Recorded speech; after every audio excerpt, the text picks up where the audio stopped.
What's going on, running fans, jumping fans, throwing fans, all around athletics fans? Welcome to Talking in Ovals.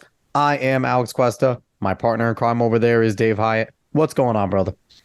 If you are a fan of track and field, it does not get better than this past weekend, especially if you are here in New Jersey. We had the best meet of the whole year, the groups for New Jersey.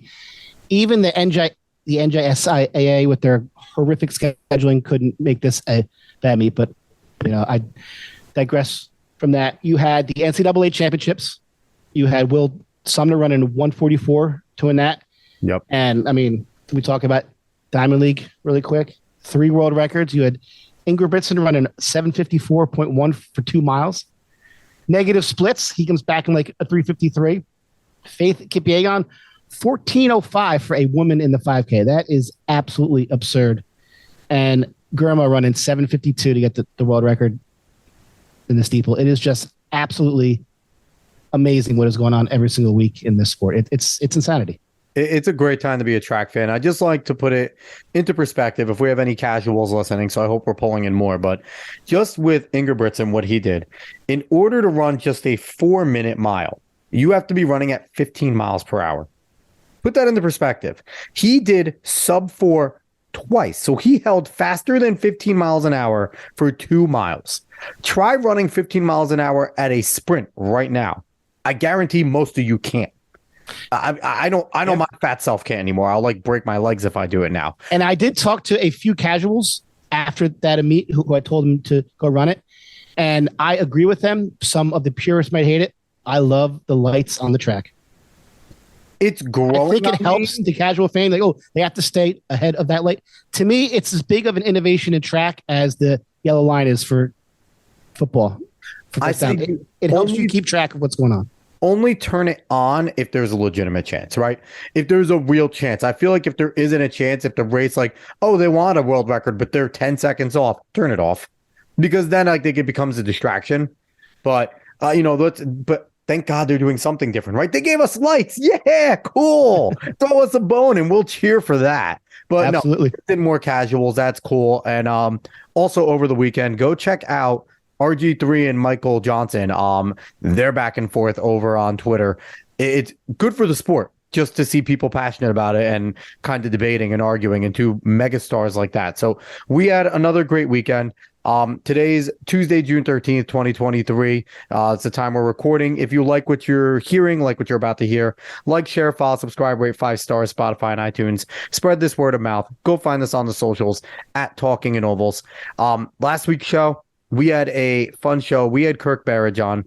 He's doing something right now that I think will help everyone in track and field and running. He's the founder of a website, trackstar.me. If you haven't gone out and visited yet and you're a runner, do it. It doesn't matter if you're a road racer, casual 5K runner, high school runner, college pro, or even a coach. Masters. Everyone, even a coach, go on there and make a profile. You highlight yourself, you put in your PRs, you can kind of reach out to athletes. Athletes can reach out to you if you're a coach.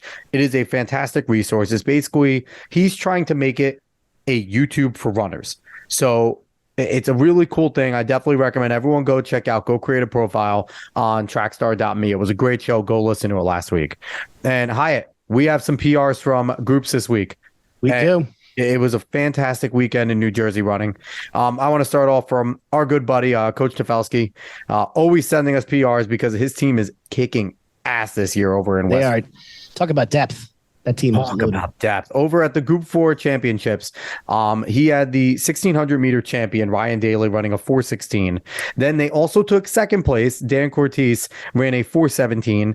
Oh, and they also got fourth place. Tage Meta also ran a 4:17. So really good for them there. Avery Keith, last year's winner in the 2 mile, took fourth this year, but ran a 9:08. 908 got fourth in groups, everybody. So that was ridiculously fast. Then you have Alex Valencia and Eamon Mason over in the 800, running a 156 and 158 respectively.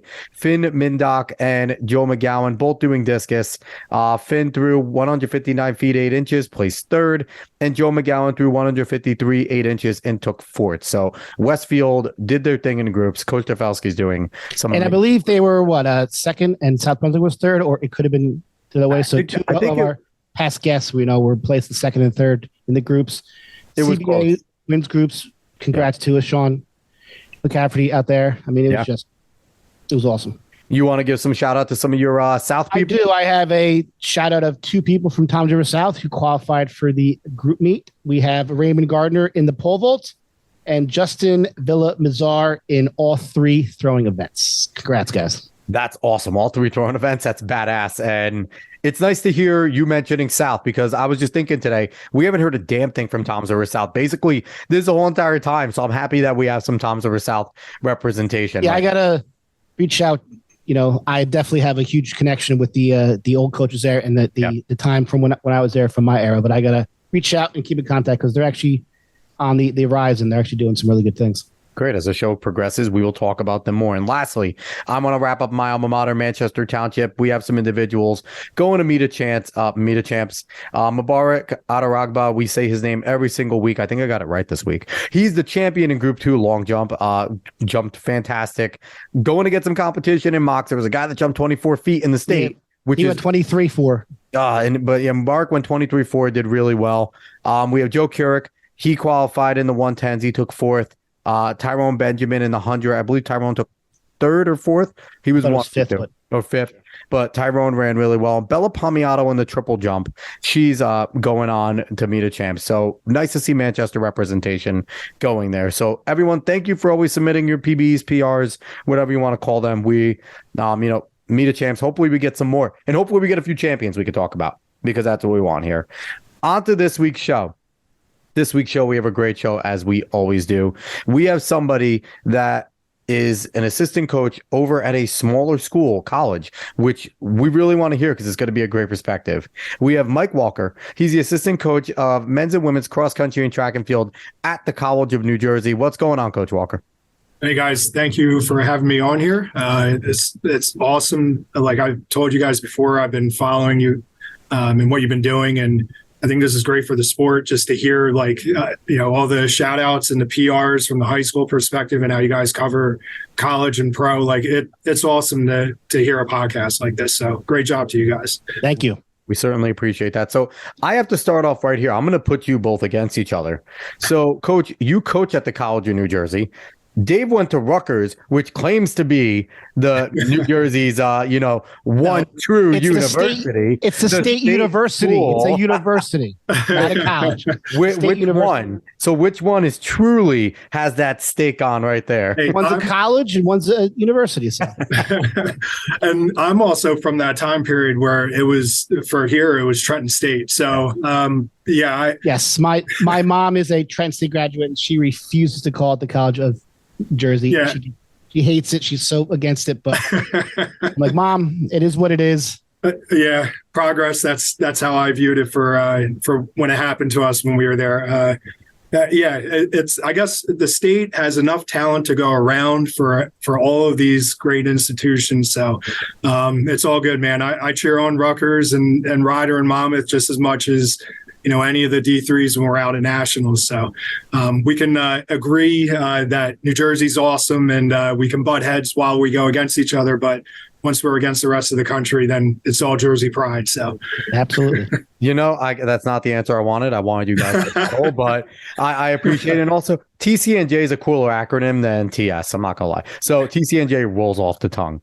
But, and one thing that you mentioned was cool about competing against each other, because a different thing with track and field that people might not know, especially at the collegiate level, you can be as a D3 school in a race with some D1 universities, D2, especially if you're in Pennsylvania in the college pit of hell. All you go against is D2 schools. So there's like 7,000 there. But it's cool about our sport because the talent, there is some disparity, but a great D3 runner is competing at the Division I level. It's like, look at Nick Simmons. Nick Simmons was our, best 800-meter runner for a decade, and he's a 4-time D3 national champion. I think even more, because I think it was the 16 and the 800. So, the disparity, but it's like a cool thing about our sport that you can see the different divisions coming together and putting up some real good competition. Yeah. So, Coach, I want to jump right into our first segment that we ask everybody. So, first question: you were a runner. What was your spark? Because all of us have a different path to realizing, like, hey, this is what we're going to do for the rest of our lives or want to do. What was your spark? What got you started in running? So yeah, when I knew this question was coming just from listening to you guys, and yeah, I really had to think about this because I don't think there was like any one single aha moment. Like I got into the sport a little bit later, I guess, than some people because I didn't do it in middle school. I didn't even know that it was a sport, to be honest, until I got to high school. I didn't run cross country my freshman year. And I was in it was my algebra class. The track coach, the distance coach was my math teacher. And he, after the fact, I realized he probably did this to every single freshman guy that was in every class. But he would just go up to us the first week and he's like, "You look like an 800 runner." And I remember thinking, like, what the heck is this guy talking about? I don't even know what an 800 means. I didn't understand, like, where he was coming from. But I had a few other friends that were talking about joining the team for winter track. I played baseball, so I was like, all right, I'll use it to get in shape for baseball. And here I am all these years later, where that was my first taste of it, of just going into winter track. And I don't know if you guys had a chance, like in high school, to race. Like our scene was at Haverford, at Widener. You had a way nicer than we did at a Red Bank. You guys, did you race at like Red Bank? Yeah, we had Red Bank and Jersey City Armory. I had. Which was wood. The Armory was wood for 1 year, and then the next year they finally placed like the worst tire type track of all. I was better when it was wood. I'm not gonna lie. And then there was Red Bank, which was 160 meters of like a wrestling mat. Yeah. It was a gym floor. It was the worst. Yeah. And if you stepped on the lines, you slipped and died. They were so slippery at Red Bank. Yep. They had no spikes. Yeah. Nothing like it is now. Nothing like it is now. No, I never used spikes once in my high school career indoor ever. It was because even at Princeton with waffles. They wouldn't let us, right? Wow. Yeah. Princeton was all flats. Yeah. Yeah. So it was like that experience that, like, I remember enjoying it because I was like, it's roller derby. Like I remember racing at Swarthmore, and it was like a 4-lane banked track, and the way they had the bleachers set up, like you could elbow someone, body check somebody, and they would go crashing into the bleachers. And I was like, how is this a sport? How are you allowed to do this? Because my background was like just all the real sports, like all the ball sports. That's what my family was all in. And that was kind of what I grew up with. So I was the oddball that, there's a sport that, wait, you don't have goals. You're just running. There isn't anything else. Right. But I found my place in it. And I think like the first time that for me that I really, really bought into it was because I did track, and I actually ended up doing spring track my freshman year. But it was more because like I had a little more success and in baseball. I kind of knew like, yeah, man, I'm not going to make the varsity team. So I had a ceiling. You had a ceiling, and in track it was new. So you didn't know how good that you could be. Yep. Yeah, it was, I think, the unknown and the possibilities and having some success. Like I was able to do all right in the freshman races and kind of work my way up through varsity on our team, but we weren't a very good team. So it was kind of like, it was all relative. But cross country, I went out for it next fall, and there was a bunch of guys that were seniors the first time doing it, and a bunch of guys that I became friends with track, and we all were like, yeah, we'll just do the other season. But I was naive, and I didn't really run over the summer. I didn't do any preparation. So my first week of practice led into the first meet. And I don't know if you guys remember, like Cinnaminson in high school back then, they had like, I think they won groups the year before when I wasn't out for cross, and they were still pretty stacked. And that was our dual meet. That was like, when dual meets were kind of important, I guess. And like, you're trying to win them. And that was my first race. And it was on a home course. We had a bunch of hills. And I just remember like going through, and halfway through, I was like, why am I doing this? This is awful. I was in the back of the pack. I had no idea where I was going. And the last stretch, you came up to the school, and you finished up a hill, and our coach, or like it was somebody yelling at us, like, you are the 6th and 7th man. like the tiebreaker, you need to beat that guy. And like, you're running a race and I'm like, wait, beat which guy? And, they're pointing. So everyone's sprinting. And we ended up, like, I was our 7th runner, but the guy I was running in with from my team was a 6th runner, and we won on a tiebreaker. And it was like stuff that I didn't understand, but I knew, like, this is awesome. Like, I didn't have to be, like out there on the mound pitching. Like, I didn't have to make like the star play out in center field, or, it wasn't like baseball that I was used to. It was like I could find my place even if I'm all the way back here, and contribute. And that kind of, was like, oh, we just beat the defending state champs. It was like stuff like that I was like, yeah, man, like this is kind of cool, and I want to see where it goes. You actually said something really, really funny there that I didn't think was accurate or true in any way. You said that there were hills on a course in South Jersey. I didn't think that happened, because every sectional, or every time we were in it, it was flat. I used to love racing you guys at sectionals and then going up the Homedale, because we were, we raced in South Jersey, but we were more like Central Jersey in River. So we would go to Homedale like once every week. So like, where I was like, all right, bring those boys up here on the hills.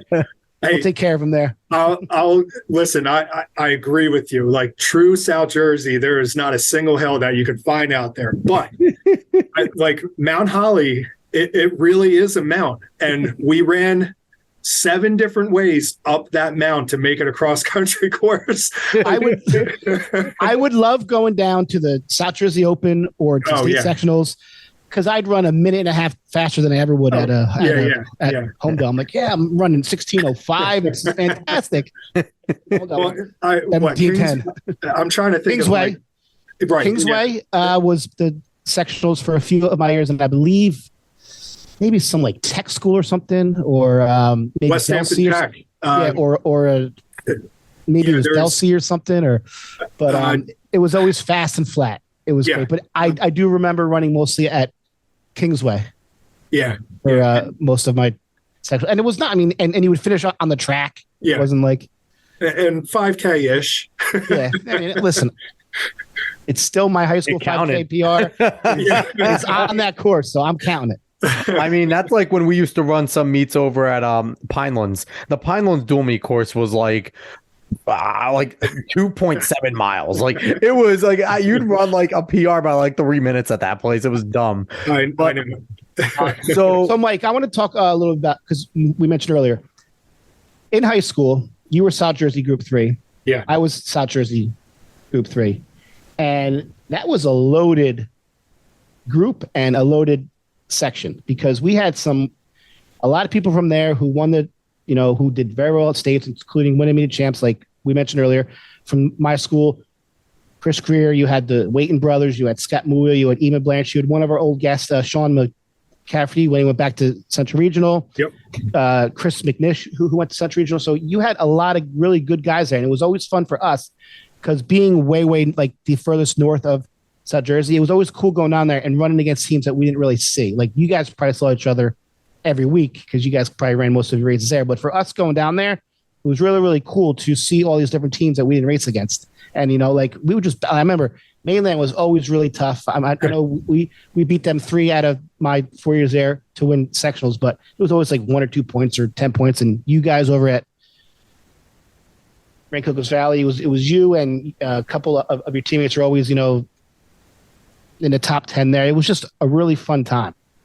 Yeah, it was. That was kind of my intro. That, like I said, that race against Cinnaminson, a little rinky-dink, early September dual meet, and just in our county, like the other groups, like Delran High School, they had a few individuals that were really good back then. So they were in our division. So when you're racing against these guys that every year, like, they're well coached, they have good programs, like Maple Shade. That was another one. They had an awesome coach back then, and they always had individuals that were really high up at Group 1 states. So you're going against them. Ocean City always had a few good kids. Yep. Like for us, like that was back when the Lenape School District was still in like our conference. So you had Shawnee, Cherokee, Lenape had some guys like that was.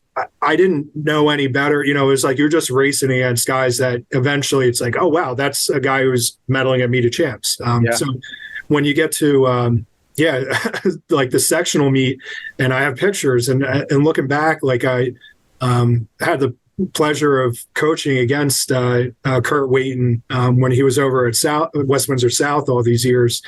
And, I would like show him like, yo, man, like there's a few pictures of us in there. And it's like to see the talent and what, not just in high school, what a lot of guys did in college after that. It was pretty cool.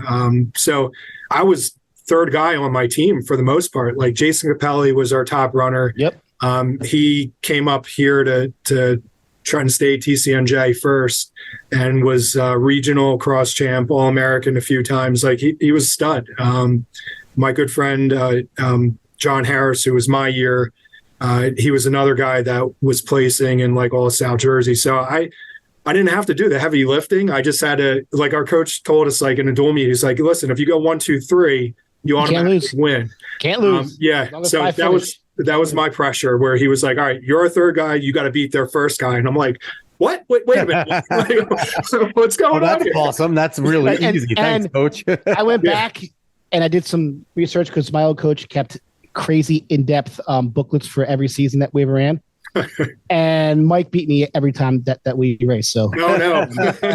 I don't care. I mean, it was always close. Like you were like 6th, I was like 10th, or you were like, but you definitely got the best of me. But what an awesome time. I have such fond memories of that time in my life. And it was just awesome.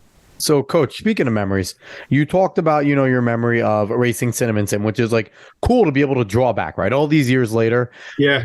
What are some other good memories that you had in high school, and then bring us, into like your time at Penn State, TCNJ, and then even coming into coaching? Talk about, I want to go a little more in depth to some of that stuff, but right now just scrape at some memories with us that you can share that, you remember that are pretty fond, or maybe ones that taught you some things that you didn't know you were going to get out of. Give us some good stuff.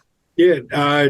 For like the rest of high school, like I said, to me, I wasn't our top runner. I like found my place and worked hard and, just learned from like great coaches. It was like, okay, what can I do to help the team? And like I had 2 different coaches for distance.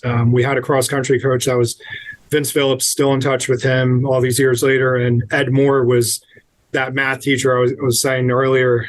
That was our distance coach in track. And they each had a unique way of coaching and getting us motivated. But I think we were lucky that we had 2 really good guys that helped us out and really helped with the love of the sport. So some of the stuff that I took out of that, and like, I guess like my breakout moments, one of them, like the big one, was my junior year where I didn't win even in a dual meet in track. Again, because I was like, the second or third guy behind my friends. I was mainly like a 4, 8, 16 guy, just because,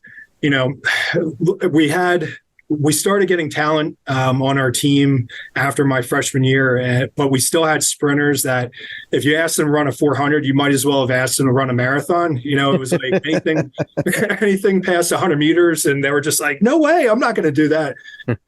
So I was running on our 4x4 like all 4 years. So for me, it was like, okay, hey, we didn't have 400 hurdlers. I was like, let me try that. Like, I'll score points and help out the team. I think I threw jav. I tried like long jump. I just, whatever I could do to pick up points. It was kind of like doing a lot of that. So my junior year was like, finally, I had a chance to kind of like settle in the 800 and 1600.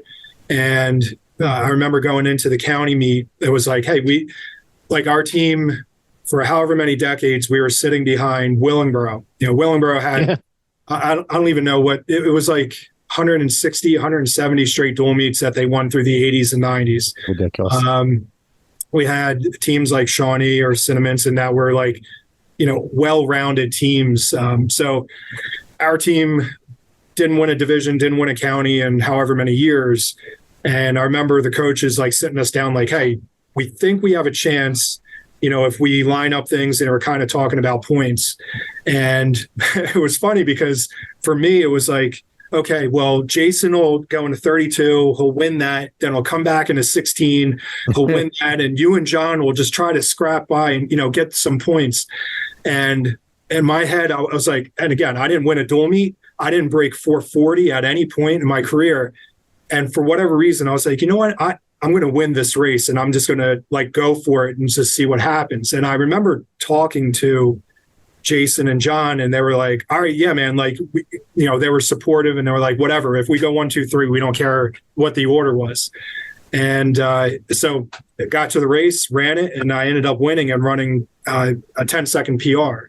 Awesome. So I didn't break 430, but I was like 431 or 432, and we went 1, 2, and 4, and that was it. We ended up sealing the meet and winning the county title. So it was like an awesome memory, something like that, where it was like I dropped 10 seconds. Our pole vaulter won. He jumped like a foot PR to do that.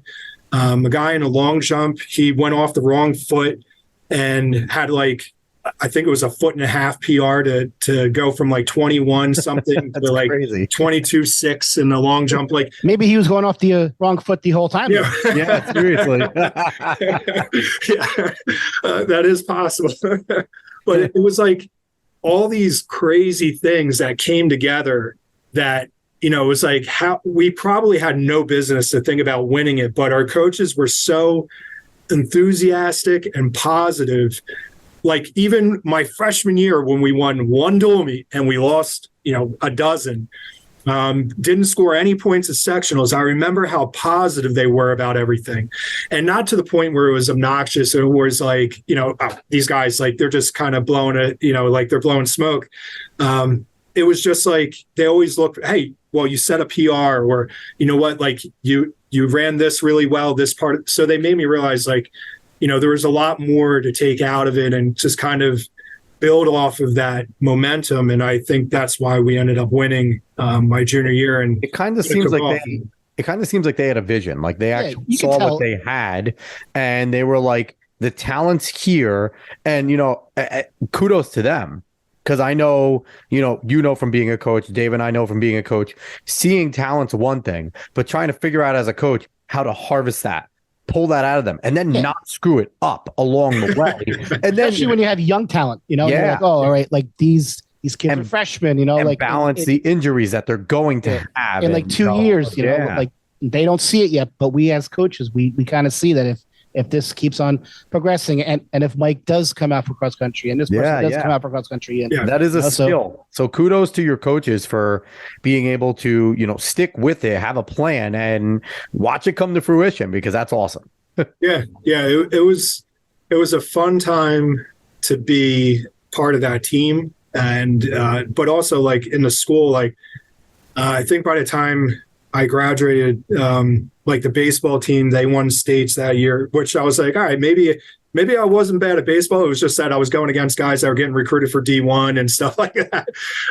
But they won. Better about yourself. It's whatever satisfies the ego. Our basketball team, I think they won, and there's a few guys that ended up playing overseas, and between D3 and D1. Our women's, I wasn't even the best walker. Demaya Walker was McDonald's All-American. She went to Virginia.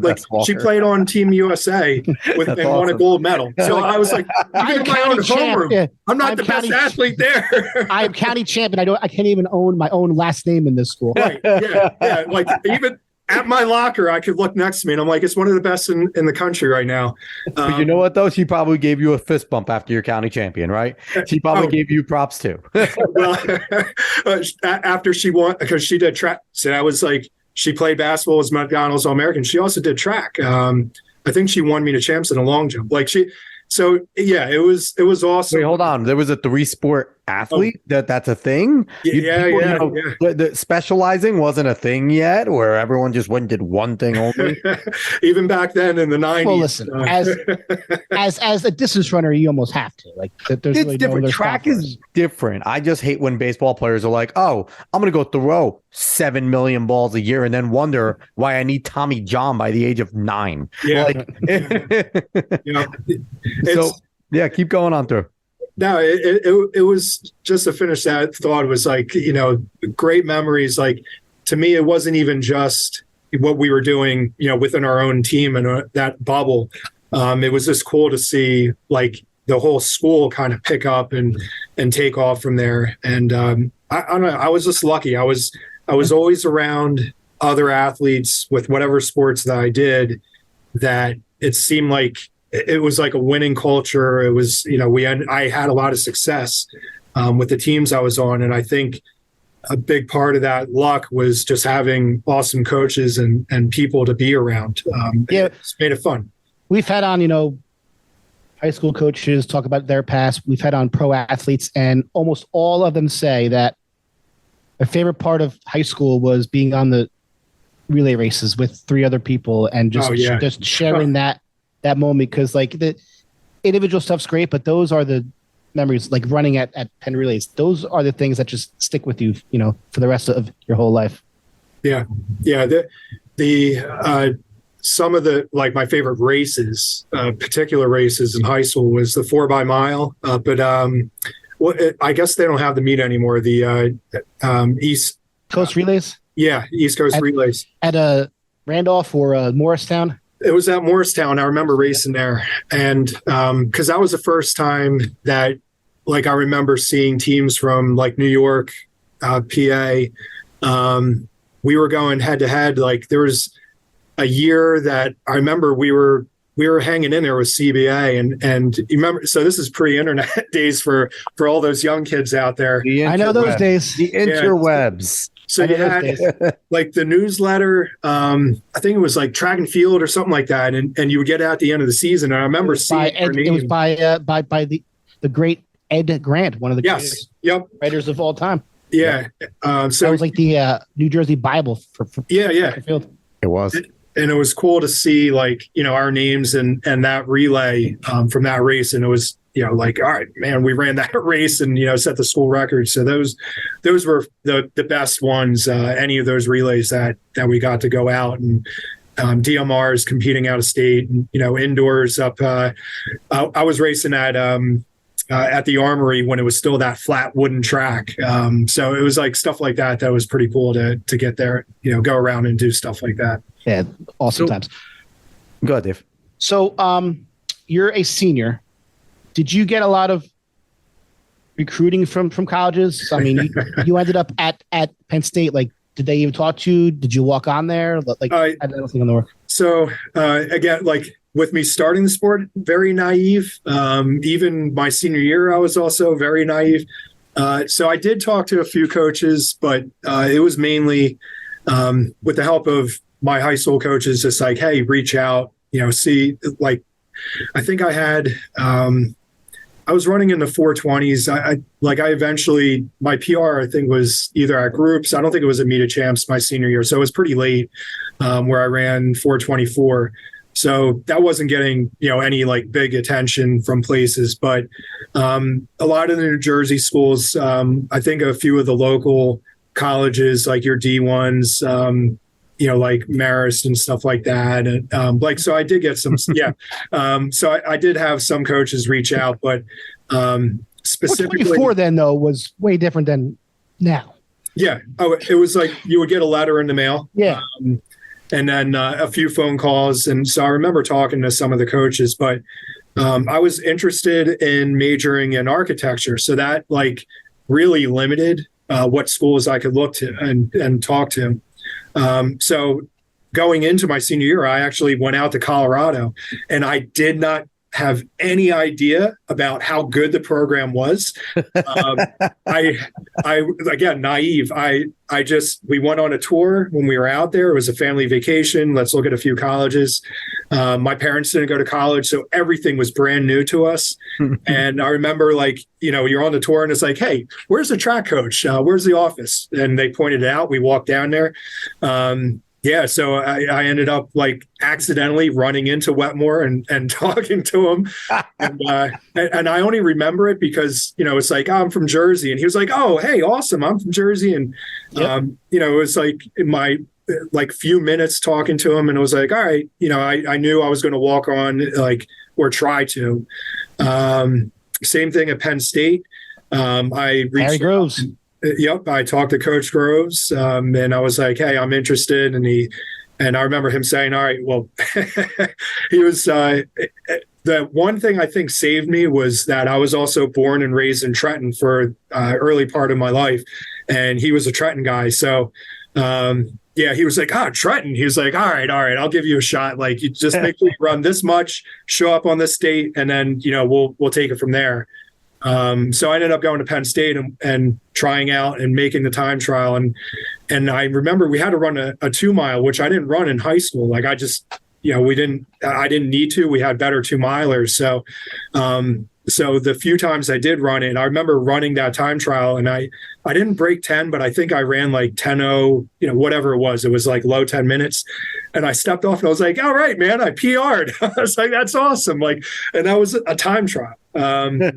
So he pulled a few of us off to the side. He was like, all right, you made the team, show up this day. And, and it just took off from there. And so it was a whirlwind, because I went from probably running 20, 30 miles a week in high school to my first full week of practice with Penn State that I didn't keep track of it, but I'm almost positive I ran 70 to 80 in that range.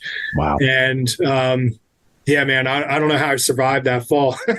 Yeah, we have had on 2 other Penn State guests, Ian Hahn and my old teammate, Jason Claphouse, who, by the way, I just texted, told him that you're on. It's like, tell the wolf that I said hi.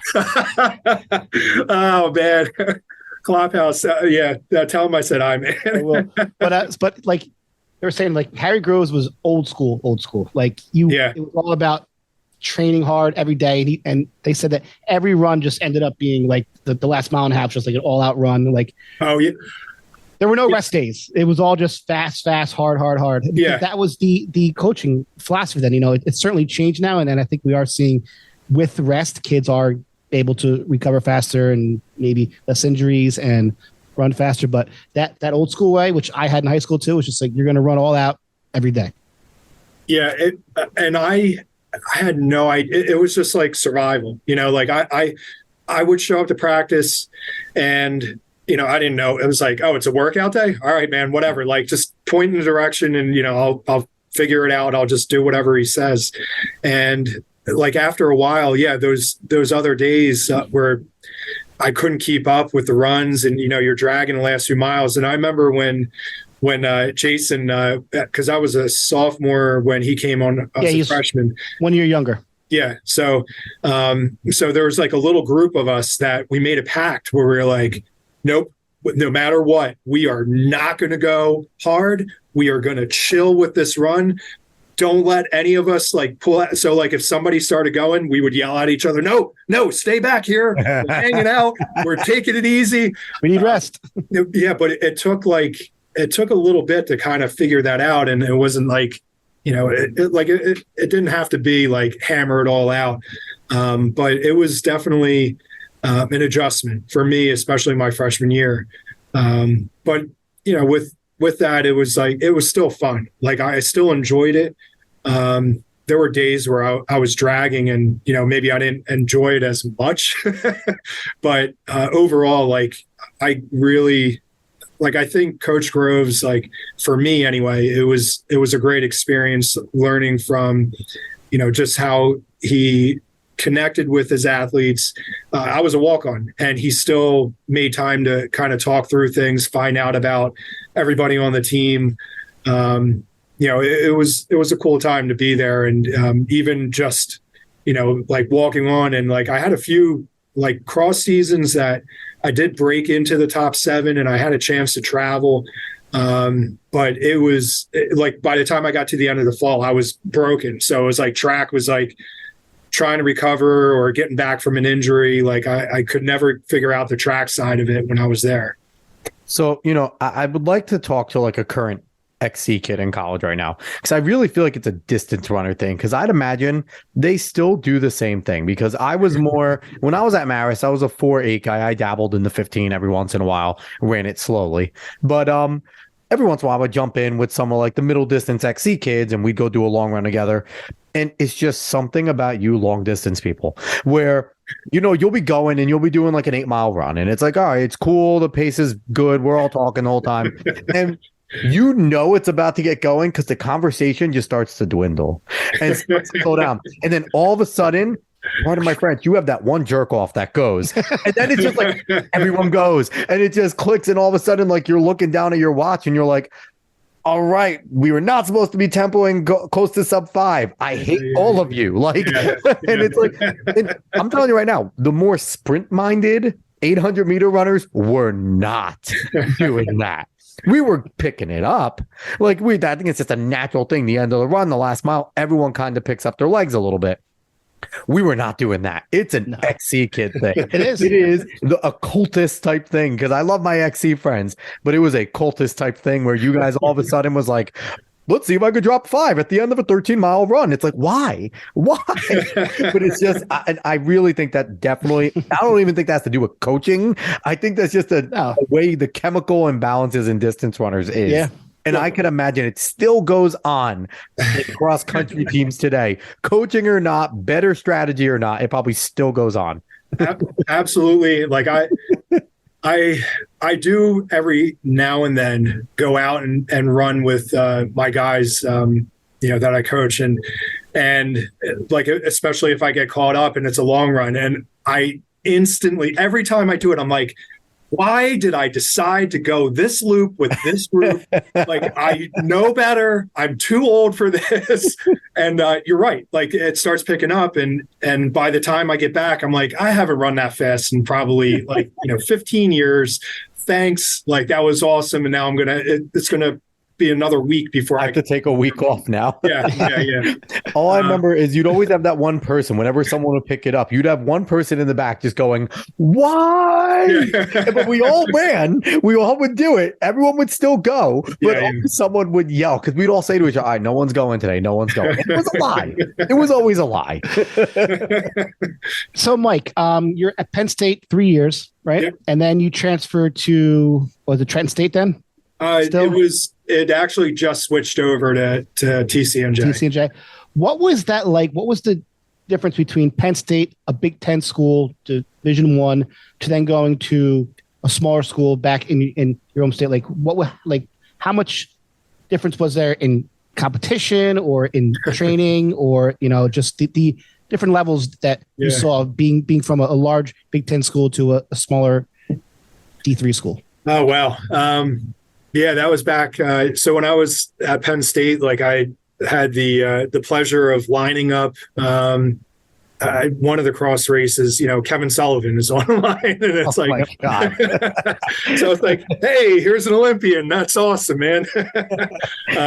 Wow. So like the level and like with depth, like the top end, obviously, like when you're dealing with Big Ten, you're racing against guys that either were a year away from the Olympic trials or Olympics, or, like eventually you knew they were going to be there.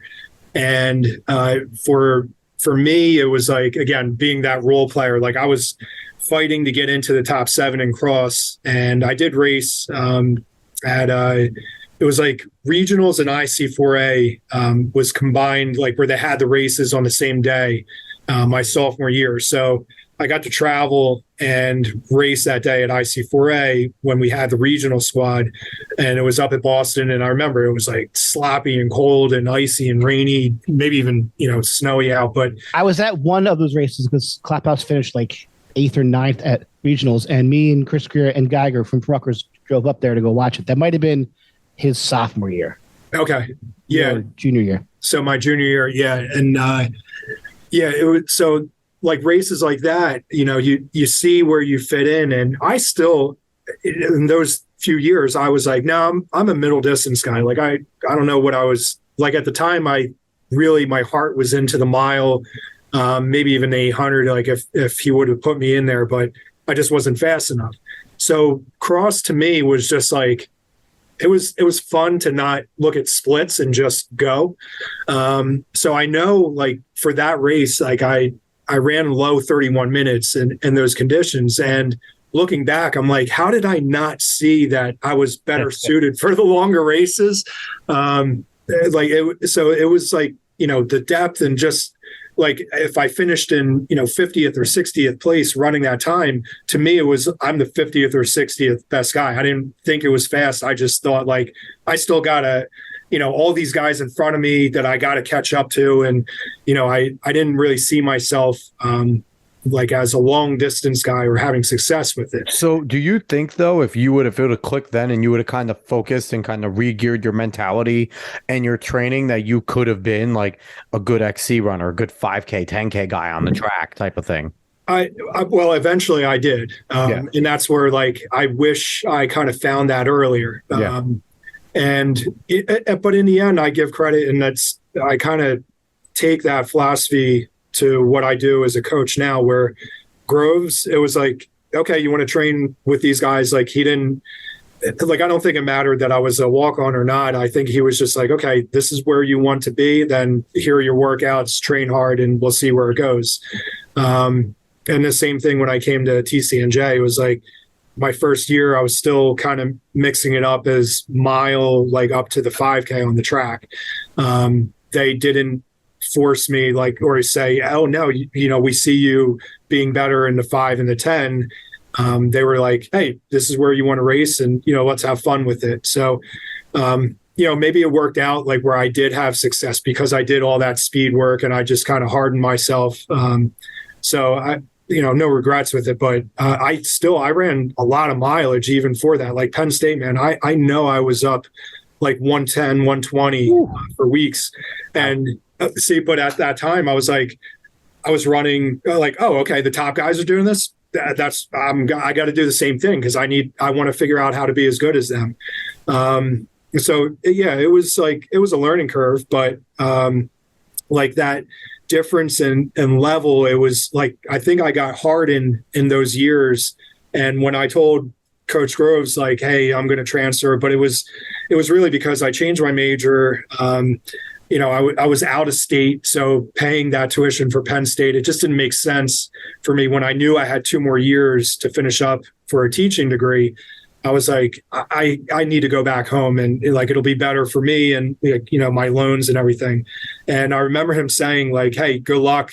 He's like, but they're going to get all that hard work that you put in. He's like, they're going to get the benefit from it. And I was like, what are you talking about, man? Like, it's all good. And then when I went over to TCNJ, like, yeah, I was able, like when we raced up at Paul Short, Penn State was there. Like it was all one big race. Like it didn't have the divisions. Awesome.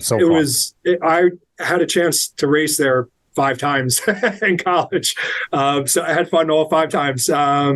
But it was like I was running with all those guys, like, the top guys at Penn State. And I was like, oh crap. Like that's what he was talking about. Like I guess he saw like, it was eventually going to click, and I figured out that I was a long distance guy. So yeah, at D3 though, it was still humbling because when I got to, like even on my team, like Jason Capelli, he came back for a 5th year.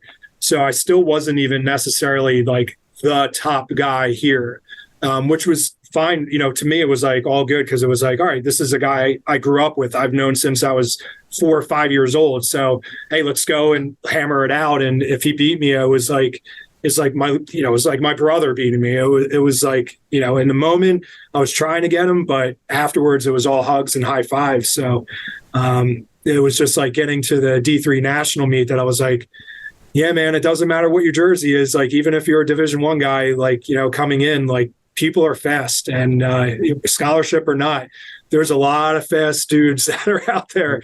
And it was fun, but it was like, okay, how do I figure this out? And how do I try to be one of those guys now? Like, instead of beating Kevin Sullivan, I was trying to chase down like North Central guys that, I think they won nationals like almost every other year for D3. So what was that like coming from Penn State to TCNJ? How was the team? Were they cool with you coming by, or were they kind of like, oh, this Penn State kid's coming here, he thinks he's gonna run this place? Like, what was that like? Or did it help that you had somebody that already knew you coming back to kind of be like, hey, I know this guy, he's a cool dude? Like, was there any sort of like tension there coming in, or was it an easy transition? There was a little bit with the guys that didn't know me. And especially when the men's team, the year before I came in, that was the first time that the program had a men's team go to nationals. I think they were second or third in the regional race, and Haverford, still a great program, and they won it the previous year. And I forget, who was still in the mix, but so TCNJ, that was the first time. And a lot of those guys came back. So it was like, here's this new guy coming in, and that was going to shake up the top 7. So I know like there was a little bit of that, the first couple of weeks. And then, once you start hanging out and, practices and, like the social life, then it was like things settled down and, you got to know each other and it was all good. But besides Capelli, like I had Harris. So Harris was here, and we graduated together from high school. There was a couple of RV guys, like another guy came in as a freshman. So it was, I knew a lot of the guys on the team, and it was pretty smooth, the transition, like by the end of the season. And that was the first regional championship that the men's team had. So I was second behind Capelli, but it was like him, me, and then we had a freshman, Eamon O'Brien, that he was, I think, 9th. And then Harris, like we packed our 5 guys in the top 25 with 3 of us in the top 10. So that'll do it. Yeah. When you're racing like that as a tight pack, things like that make for a tight team, and you kind of get along, especially when you're having success like that. So it was all good by that point, and then it kind of took off where we had a lot of success in that time that I was here. A lot of really good guys that were part of that program. So I want to jump into coaching. Right now you're the assistant coach for men and women over at TCNJ. Yeah. And you started off your coaching, though, over at Robbinsville High School. You were the first head coach for that school. Brand new school at the time. A new school at the time. Yeah. Talk about, first of all, building a program from scratch, number one. And number two, jump into kind of what the difference, like, if your philosophy has changed gears coming from high school to a college level. So unpack both of those as you will. Yeah. So I was lucky, like when I graduated from college, I had a few years at Hunter and Central, and Coach Labashka was, by that point, he was like 30 plus years in with coaching, and he's since retired. But he, that was like what I learned a lot, because it was like the stuff that, when you're a runner, you only know what you're given, right? So it's like what works for you, how you internalize the coach athlete interaction. So when I went in and I was like, all right, man, I have all these ideas of what I want to do and, how I want to do it. And I'm going to do an awesome job. Like, I had success as a runner. So of course I'm going to be awesome as a coach. And Labashka was like, you don't know anything. Sit down. Here's what I want to show you. And like, to his credit, he was like, hey, you're going to coach the sprints. And he sent me to clinics, and he was like, this is what I want you to. And I was like, but I'm a distance guy. Like, I want to do distance. And he said, if you eventually want to be a really good coach, you need to know the sport. So get out of your comfort zone and start learning all these other events. I don't think anyone ever forgets the first time a veteran coach yells at you as a young coach, hey, shut up. Yeah. You don't know what you're talking about. I've been doing this for 20 something years. Yeah. Shut up. Yep. Over there. No Yeah. one forgets. Go there and coach the hurdles, Rook. Yeah.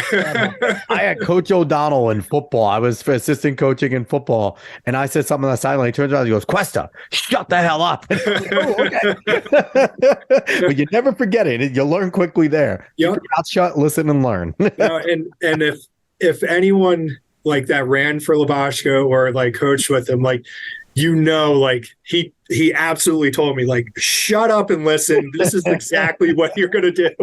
And I loved it. It was awesome to see how he broke down everything, and it was just the detail, the attention to detail, which, for a freshman, like, you could see like the new kids to the sport, and it was just like their eyes would glaze over after a half hour of him just going on and on and on. But it was like, I'm sitting there, I'm like, kids, take it in. This is awesome stuff. I'm like, you really got to pay attention. And my first year with him, the girls, they won me to champs in cross. Yeah. So I was like, all right, well, clearly, like, this is something that I really need to pay attention. Was that with like Autumn Fogg on them? She was before that. It was Shannon Harillo. And then there was a few of them that actually ended up coming to TCNJ after, Jenna Fasulo, Lindsay Force. Like, it was like a really good team, like top to bottom, 1 through 7. Because Jenna Fasulo, her brother, John. Yeah. He was great. Yeah, he was great. Like, all that success, that was all Labashka. Like, because when I was there, the guys team, they had Pannone, who eventually went out to Colorado. He was great. They had a few other guys that I know, like, ended up running at like St. Joe's or Iona. Like, there were studs. A lot of talent. Oh yeah. Hunterdon County was nuts. Them and North Hunterdon. They had yeah. And that was like, my intro to coaching. So those early years, I took that over, and when it was like, okay, my head coach, my turn to kind of pick that up and to, like, take over a program that was brand new.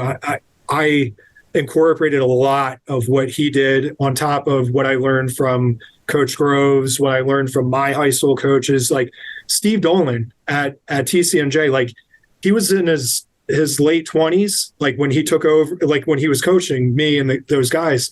I think he's one of the best coaches in the country, and it's proven by what he did at Princeton, what he's doing over UPenn. Like, yeah, the man is amazing. And I was lucky to have him and kind of pick up those things, especially when I knew, like, hey, this is something that I want to do. And I want to. When did you think of wanting?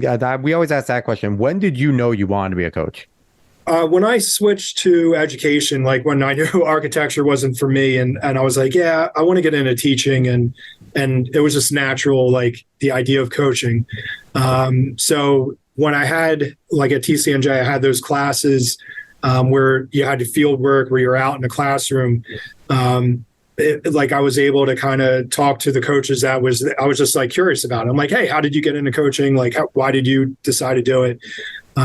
So I knew in those years, like, yeah, this is something I really want to get into, and I think I'm going to have a lot of fun with it. And I did right away with, at Hunter Central. Like, it was a blast. It was a lot of learning, and it was hard work, but it was fun. It never felt like a chore. It never felt like, oh man, like, I'm missing out on Saturday. Like, I don't know any better. Like, I've been doing this, like, after my freshman year of high school, like 3 seasons and, summers. It's like, this is all I know. And if I didn't like it, then at some point, I think I just would have been like, yeah, I'm tapped out. Like, I'm done. So it was like just that extension of wanting to be competitive and to, like, really, enjoy sports and the camaraderie and just teaching and seeing somebody grow in it. That's what hooked me right away when I was an assistant. And I just took all those lessons and, like, was like, okay, let's start, day one, like ground zero with Robbinsville. And let's, like, I figured it out early, like, whichever one of the coaches, it was like, you need really good assistants.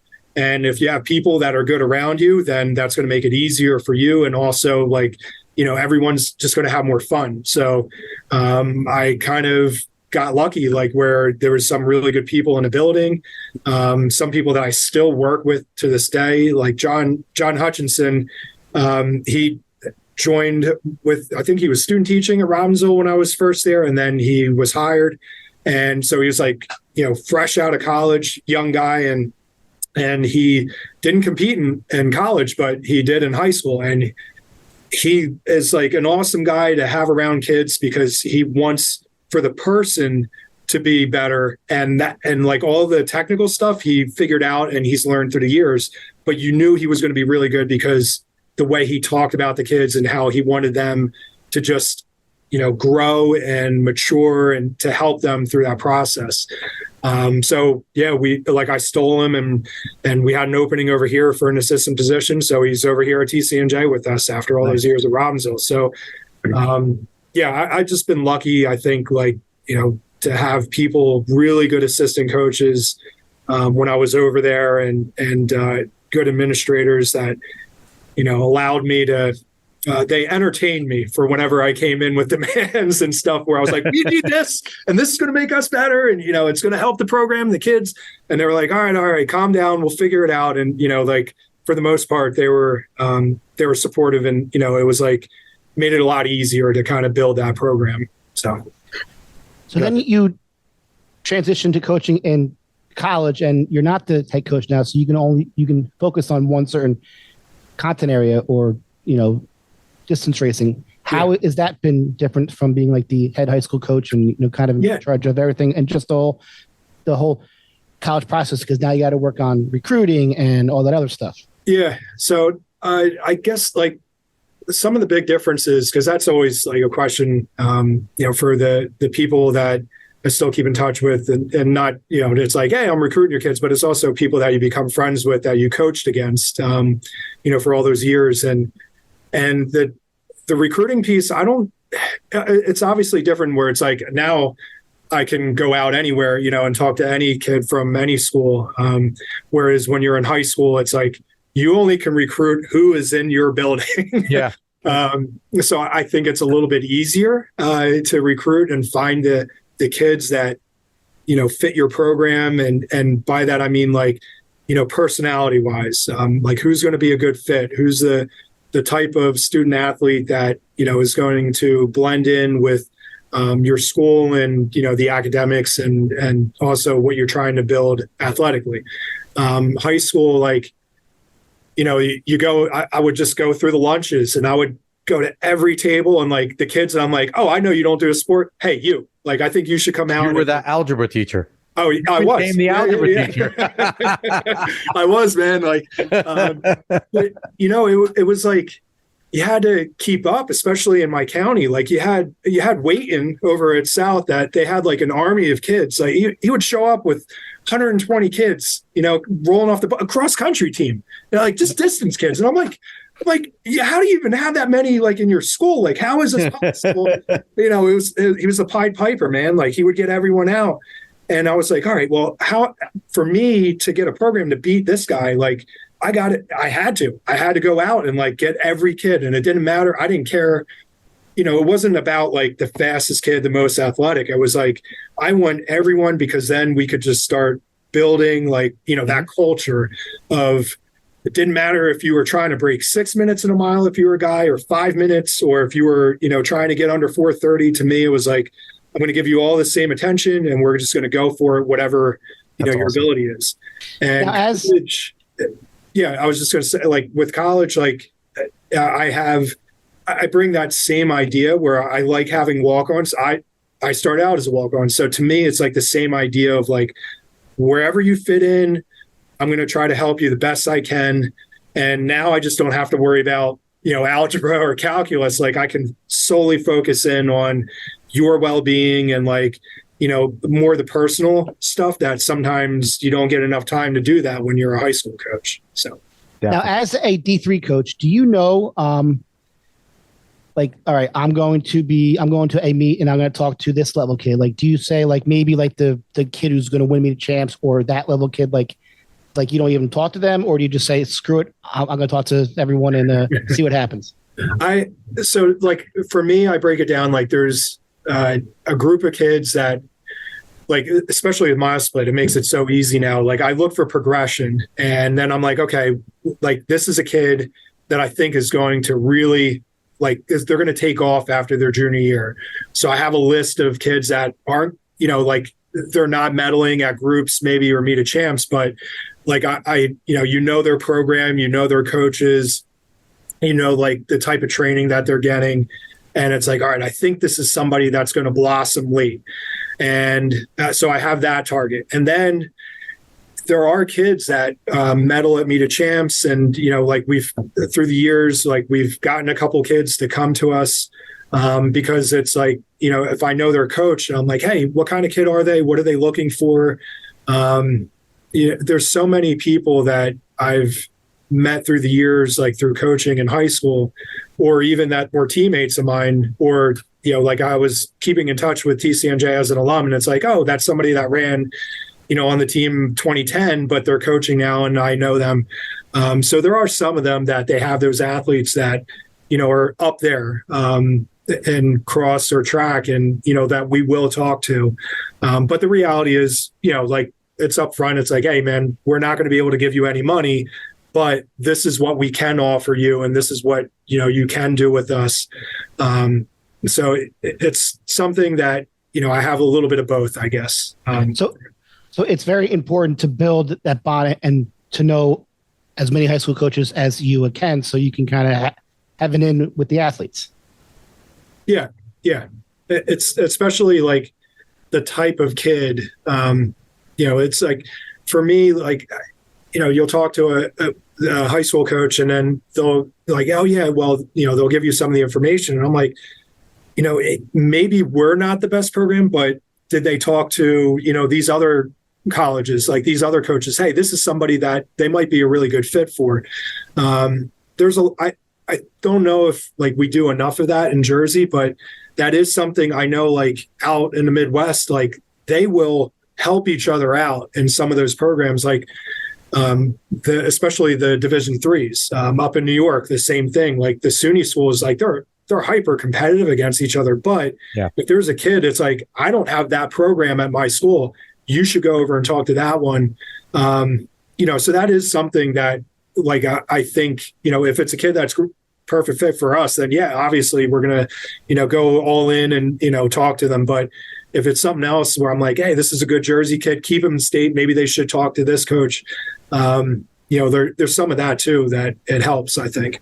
So do you ever just go up to meets and see like the Rutgers, Monmouth, Rider coach or St. Peter's coach and look and say, what is your list? Mark them off. I want them. Like, you mess with any of them? Like get away from them. I want them. Like, you ever sit there and mess with them? Like, knowing, like, the thing is, like, the one thing about TCNJ is, like, you guys do have a good reputation in the state. Because I do remember, like, just even coming up as an athlete, like, you have a good athletic reputation, even for not being able to give money. And there is kind of a pride in some people that are good. They're like, I want to go to a school that says New Jersey on it, and I want to rep Jersey. And there is some of that. So you guys do have the value of having that good reputation. So, what is it like, though, to have to compete against some pretty good Division I programs like Rider, Monmouth, like Rutgers is on the come up. Rutgers is very close to being a national caliber program. Like, is it only getting harder with how these other schools are elevating, or is it kind of getting easier because they're taking like this certain level of sphere and you're kind of getting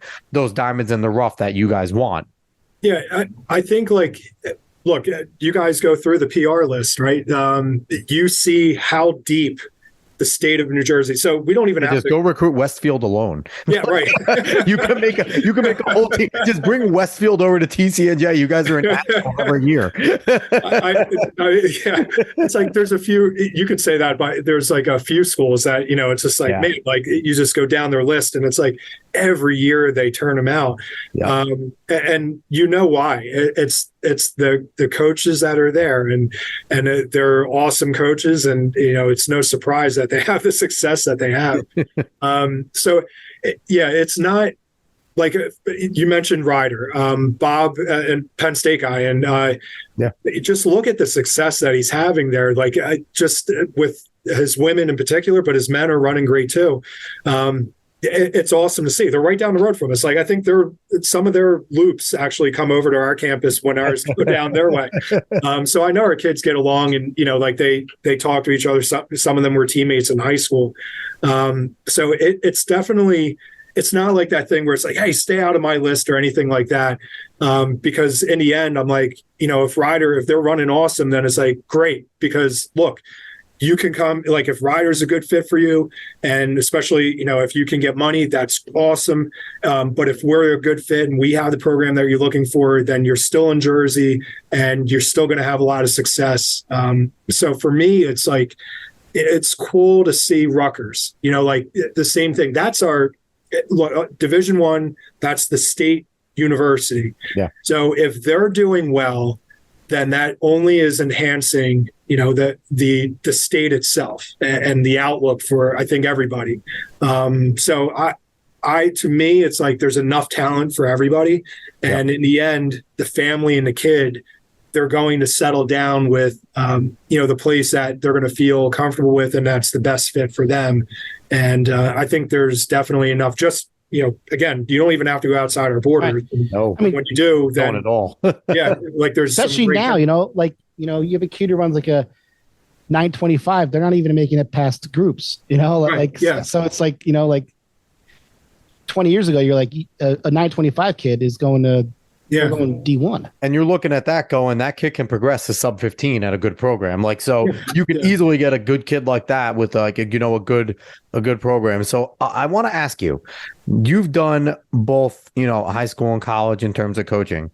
What is easier to do in high school than it is in college, and vice versa? And what's harder?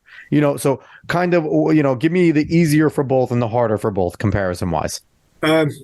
So I honestly, like the recruiting piece, like I said, the number of people that you get to talk to in college and, like kind of hone in on like the group of kids that you think are going to help your program and, that'll help with the culture. Like that's I think easier. Whereas in high school, it wasn't that it was difficult, but it was just like, you got everybody and you got all levels. And, it was kind of the fun of like, one of my best runners at Robbinsville, he came out, he was a wrestler, Brian O'Toole, awesome guy. He broke 16 at Homedale by his senior year. So he medaled at Meet of Champs his senior year in cross. And if you told me he came out his sophomore year, if you told me his sophomore year that he was going to do that, no chance. There's no way I would have believed that. Like we were close to kicking him off the team just because he was there to goof off. He was there to hang out with his friends, but not in a way, at least, it seemed like where it was, to like where he was enjoying being part of the team. It was just, I like kind of being with my friends and doing my own thing. So luckily we didn't kick him off the team. We sat him down. We're like, look, you got to shape up and, start doing this stuff that we're asking. And he ended up being like one of our best runners, but also one of the guys that I clicked with by the time he was a senior.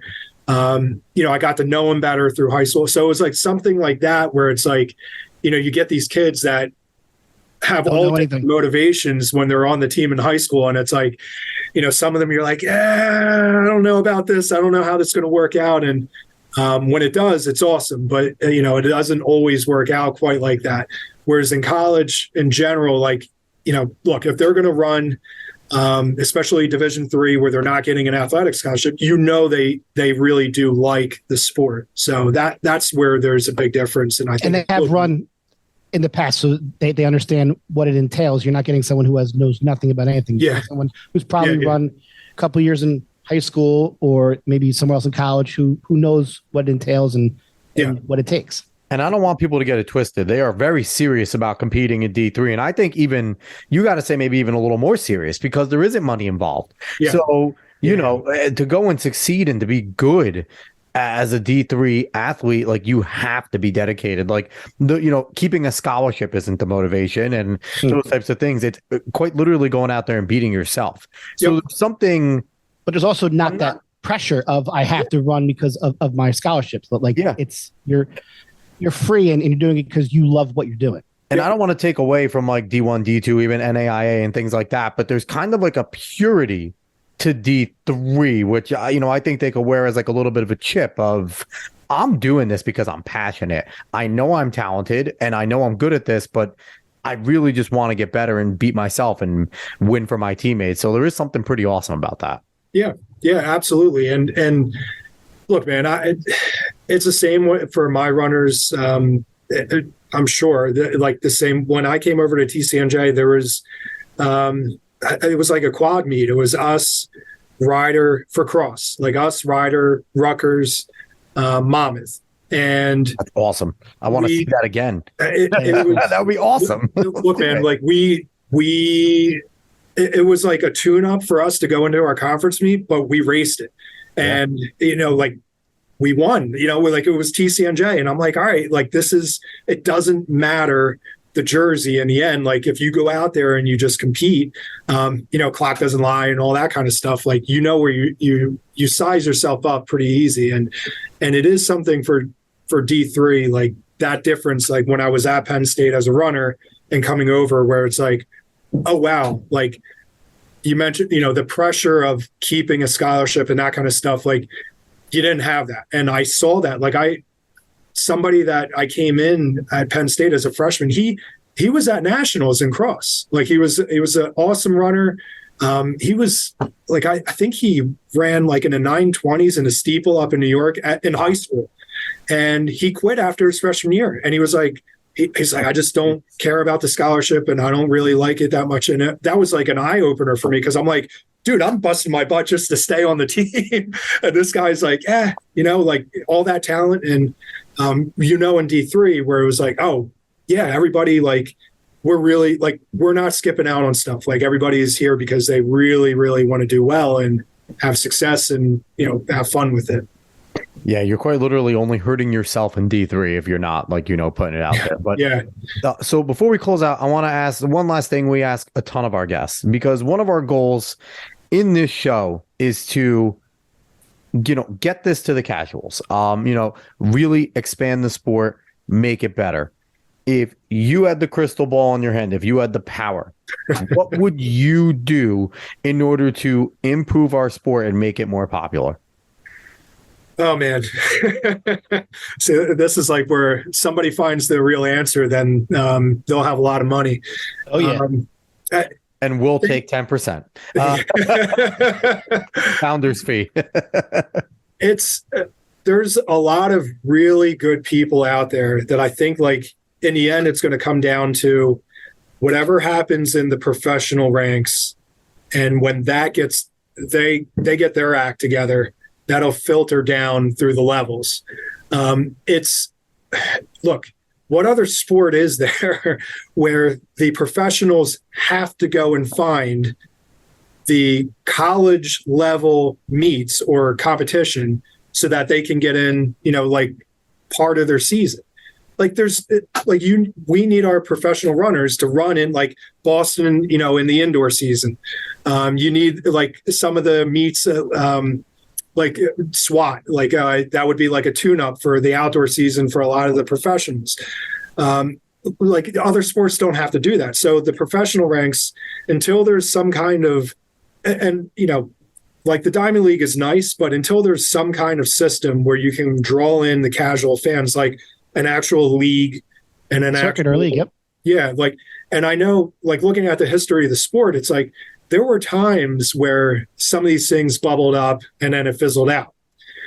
So whatever was going on with like the marketing at the time, it didn't carry through. And I think like that's something that, honestly, it's going to have to happen if the sport wants to get out of the level that it's at.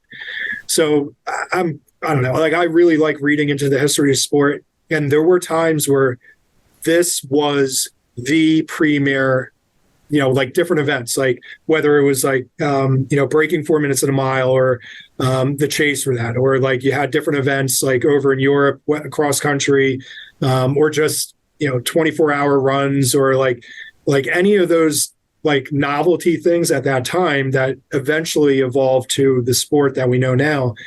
They were big events. So it's like there at certain points it did happen, and I think it can happen again. But in the end, it's going to take somebody with a lot of money, a lot of financing, and it's going to have to be like, here's like a setup where we can get out of, like certain individuals like hoping that they show up healthy and ready to go. Any contracts against each other. Yeah. Like, and I don't besmirch or like those athletes like that are on those contracts, the way they're set up right now. I don't blame them. If they're not feeling 100%, they should pull out. They shouldn't go in and risk their contract by running, a head-to-head race if they think they're going to end up injured. But that's why we need, like, what do the other sports have? They have they're unionized. So you need something like that to help, so that if somebody does get injured, they're not going to lose a contract and they're going to be able to have security. So I hope something like that happens. But everything else with the sport, like I think I just saw like the NCAA that when they went through, it was up there with the ratings. Oh yeah, Nationals was big. Yeah, because it was on ESPN every night.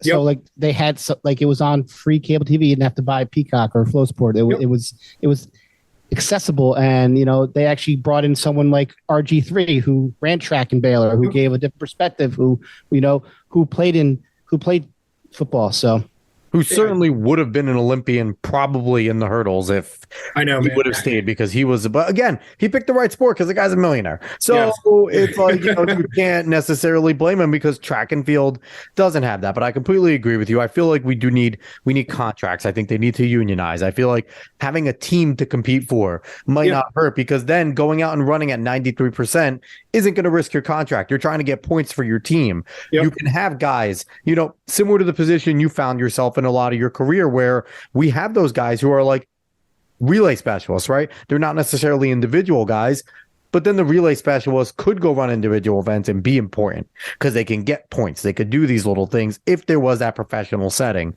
That's why the Olympics are so good, because every country is its own team. Yes. Yeah. And, and I haven't heard anything from the ATL. I don't know if they're anything. They were a cool idea, the, American Track League. Yep. We're in the spring season. I haven't heard a damn ATL. I watched one of their meets on ESPN Plus like this weekend, but. So what do they do? Exactly. So if you're not a track fan, the ATL is not really going on, right? It's not a thing unless people know about it. Right. And even when you are a fan, it's not that easy to find everything. No. It's not free. And it's not free.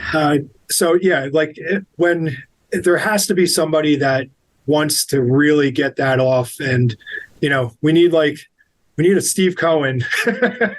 You need somebody with that kind of money just to be like, here it is, I'm a fan, bam, let's do this, and start it up.